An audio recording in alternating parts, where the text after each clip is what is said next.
Hi, my name is Kim Kronk, and I'm the librarian at LaSalle Intermediate Academy in South Bend, Indiana. Students were attempting to solve the problem of how to protect our endangered animals, and our solution was to build a zoo of the future. Use the resource library to find materials about ecosystems and endangered animals. We were off and running. We began by researching this project from different perspectives.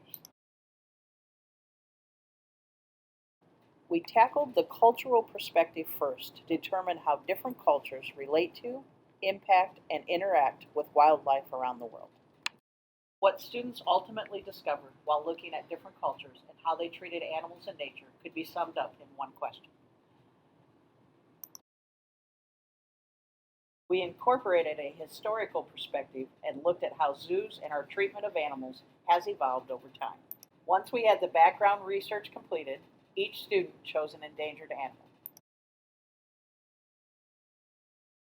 Using a geographical perspective, we used Google Earth to find remote locations to build our zoos. We researched the area in order to discover the landscape features, vegetation, landforms, mountains, rivers, and climate of that location. Students decided the best place to build their zoo as we focused on the spatial perspective. Using Google Earth, they walked around their island exploring the land. Students also used the ecological perspective to determine what parts of their endangered animals' habitat could be recreated in this new location. And finally, we used the economic perspective to determine how much it would cost to feed our animals. Once all knowledge and research was gathered, students then worked on building 3D models of their zoo enclosures.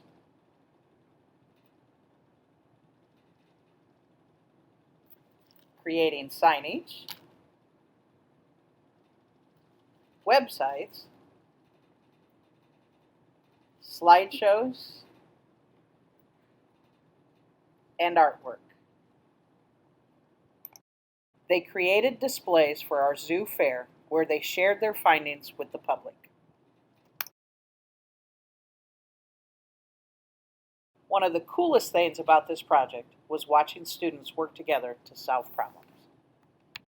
They came up with some creative ways to protect these animals. One group created an observation bridge across their zoo so that visitors would not disturb the animals' environment. I chose to focus on many of the areas of the learning framework. Since students were thinking like engineers, all three of the attitudes came into play. They became curious about the lives of endangered animals and began asking questions as to how they became endangered. They wondered if we were trying to save them. They took on the responsibility of finding a way to save the animals before they became extinct. Many took it to heart and felt it was their responsibility to take action. They became empowered to make a difference once they chose their animal. They created petitions for people to sign. They designed t-shirts to bring awareness to their animals, and they shared information about their animals with the public. In the area of skills, they collaborated with others to achieve their goal of creating a zoo of the future, and they used the engineering design process to make decisions and solve problems about their enclosures. And finally, at the completion of the project, they gained knowledge. Students walked away with knowledge of the endangered wildlife that inhabit our planet. They discovered how our human journey through this life has changed our perception of nature and animals as they looked at the history of zoos. And then they have come to realize that our planet is changing daily due to their actions. Since this lesson, many students have come to see me with stories they have heard on the news about endangered animals and habitat restoration.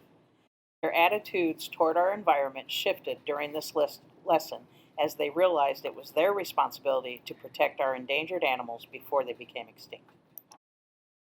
My name is Kim Kronk. I live in a log cabin in the woods, and I'm inspired by nature on a daily basis.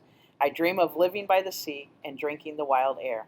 I try to bring my passion and love for nature into my teachings on a daily basis, and I try to always let my life speak its truth.